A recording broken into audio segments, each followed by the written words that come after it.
Xin được thở gần về này, apa lâu sinh á, Christian Chawlh nè, cả ni thum ni level nhang Christmas card kan tlot thấy lewa, Sunday alo ni chau về nè, pa sinh á, nun nem khop mày, afu kết khop mày,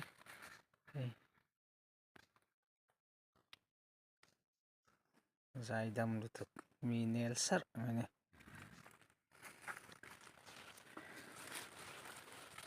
Khi nào chơi nên liền ton xí không khỏi phải đo xí nó cắt đấy cắt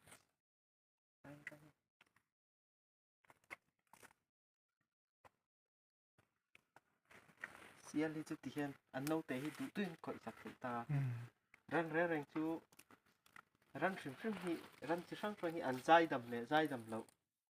tế năm mà sắp chú ăn nấu tế hi đủ tuyên khỏi sạch thể lẩu hi người ta